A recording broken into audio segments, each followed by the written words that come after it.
नमस्कार। SSC exams की तैयारी कर रहे सभी एस्पिरेंट्स का आज के इस सेशन में स्वागत है। देखिए, अगर आपको एग्जाम क्रैक करना है तो भारतीय संविधान की प्रस्तावना यानी प्रीएम्बल पर कमांड होना बिल्कुल नॉन नेगोशिएबल है। ये एक ऐसा टॉपिक है जिसे किसी भी हाल में छोड़ा नहीं जा सकता, क्योंकि हर साल इससे सीधे सवाल बनते ही बनते हैं। तो चलिए, बिना समय बर्बाद किए इसके कॉन्सेप्ट्स और कोर्ट रूम के दिलचस्प सफर की गहराइयों में चलते हैं। तो आज का हमारा रोड मैप बहुत क्लियर है। हम कवर करेंगे प्रस्तावना का सार, राज्य की प्रकृति, संविधान के उद्देश्य, सुप्रीम कोर्ट के ऐतिहासिक फैसले और आखिर में इस हाई यील्ड नॉलेज को पक्का करने के लिए एक एसएससी एग्जाम प्रैक्टिस क्विज। चलिए सीधे पहले हिस्से से शुरू करते हैं। प्रस्तावना का सार यानी संविधान की नींव। सिंपल शब्दों में समझे तो प्रीएम्बल हमारे पूरे संविधान का एक निचोड़ है, एक समरी है जिसे अपनी ताकत सीधे हम भारत के लोग से मिलती है। अब इस बात पर ध्यान दीजिएगा, मशहूर न्यायविद एन.ए. पालखीवाला का ये कोट एसएससी एग्जामिनर्स का बहुत बड़ा फेवरेट है। उन्होंने प्रीएम्बल को संविधान का पहचान पत्र या आइडेंटिटी कार्ड कहा था।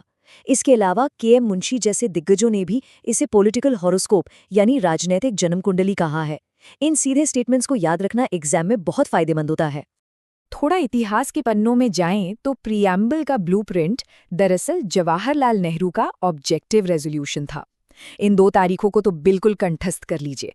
13 दिसंबर 1946 को इसे ड्राफ्ट करके पेश किया गया था और 22 जनवरी 1947 को इसे आधिकारिक रूप से अपना लिया गया था। ये ऐतिहासिक टाइमलाइन परीक्षाओं में बार बार पूछी जाती है। अब आते हैं दूसरे भाग पर, राज्य की प्रकृति। यहाँ हम उन 5 कीवर्ड्स को डिकोड करेंगे जो भारतीय राज्य के मूल चरित्र को गढ़ते हैं और एग्जाम्स में लगातार टेस्ट किए जाते हैं। सबसे पहला शब्द है संप्रभु यानी सॉवरेन। इसका सीधा सा मतलब है कि भारत अपने फैसले लेने के लिए पूरी तरह स्वतंत्र है। इसे एक बहुत ही सिंपल एनालॉजी से समझते हैं। मान लीजिए एक घर का मालिक अपने घर के सारे नियम खुद बनाता है और पड़ोसियों का उसमें कोई दखल नहीं होता। ठीक उसी तरह कोई भी बाहरी शक्ति या देश भारत सरकार को कोई आदेश नहीं दे सकता। दूसरा अहम शब्द है समाजवादी यानी सोशलिस्ट। इसका मुख्य फोकस सामाजिक और आर्थिक असमानताओं को कम करना है। इसका अर्थ है कि देश की संपत्ति समाज द्वारा उत्पन्न की जाती है और उसका समाज में समान रूप से बंटवारा होना चाहिए। लेकिन एक सवाल उठता है, भारतीय समाजवाद दुनिया के बाकी मॉडल से कैसे अलग है? देखिए, जहां रूस में सख्त कम्युनिस्ट मॉडल है और अमेरिका में कैपिटलिस्ट यानी निजी क्षेत्र का दबदबा है, वहीं भारत ने एक अनोखा मिक्स्ड इकोनॉमी यानी मिश्रित अर्थव्यवस्था का रास्ता चुना। यहां पब्लिक और प्राइवेट दोनों सेक्टर्स मिलकर काम करते हैं। अगले 2 बेहद अहम कॉन्सेप्ट्स हैं धर्मनिरपेक्ष यानी सेक्युलर और लोकतांत्रिक यानी डेमोक्रेटिक। धर्मनिरपेक्ष का अर्थ है कि भारत में सभी को अपना धर्म मानने की पूरी आज़ादी है और राज्य का अपना कोई धर्म नहीं है। वहीं लोकतांत्रिक का सिंपल सा मतलब है कि सरकार जनता के द्वारा जनता के लिए चुनी जाती है।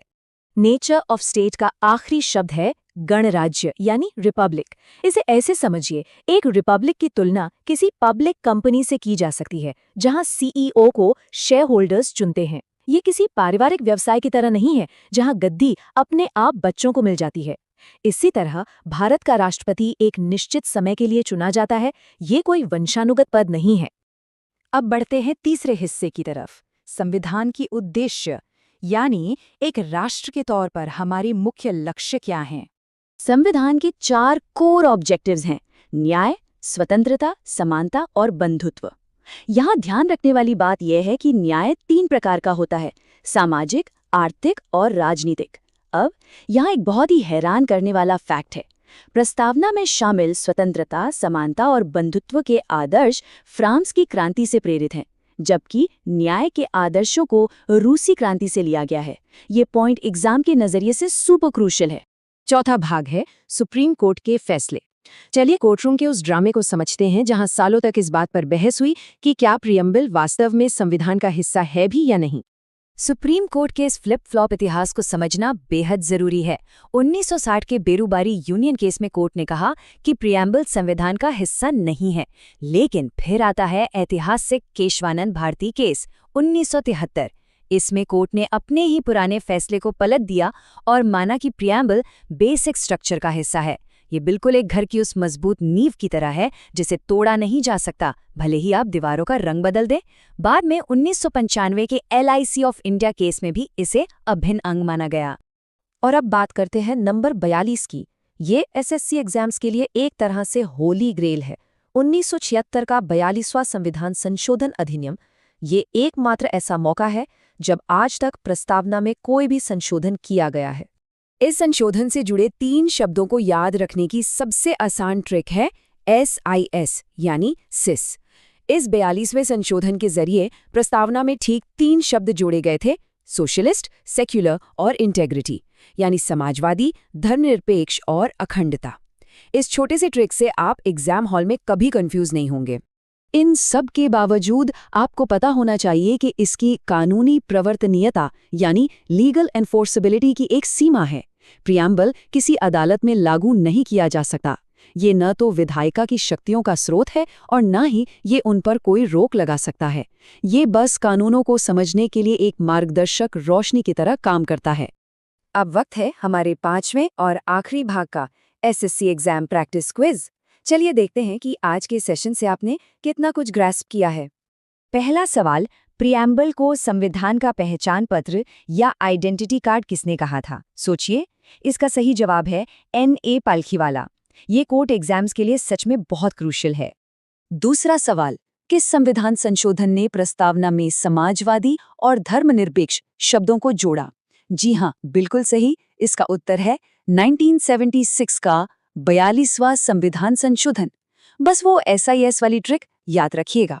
तीसरा सवाल, सुप्रीम कोर्ट ने किस मामले में ये माना था कि प्रस्तावना संविधान का हिस्सा नहीं है? थोड़ा ध्यान से सोचिए। इसका सही जवाब है 1960 का बेरुबारी यूनियन केस। चौथा सवाल, स्वतंत्रता, समानता और बंधुत्व के आदर्श किस देश की क्रांति से लिए गए थे? एकदम सही। इसका जवाब है फ्रांस। और हमारा 5वां और आखिरी सवाल, क्या प्रस्तावना किसी भी न्यायालय में कानूनी रूप से लागू करने योग्य है? इसका उत्तर है नहीं, ये कानूनी रूप से लागू करने योग्य नहीं है। बहुत बढ़िया। सेशन को समाप्त करने से पहले एक सवाल पर विचार जरूर कीजिएगा। अगर प्रियम्बल सचमुच हमारे देश का आइडेंटिटी कार्ड है, तो क्या ये आज भी देश की पहचान को सटीक रूप से दर्शाता है या वक्त के साथ इसमें और बदलाव की गुंजाइश है? ये सोचना वाकई दिलचस्प है कि कैसे एक बुनियादी दर्शन आधुनिक कानूनी लड़ाइयों की दिशा तय करता है। खैर, अपनी तैयारी इसी तरह पूरी ऊर्जा के साथ करते रहिए। आज के लिए बस इतना ही। मिलते हैं अगले टॉपिक के साथ।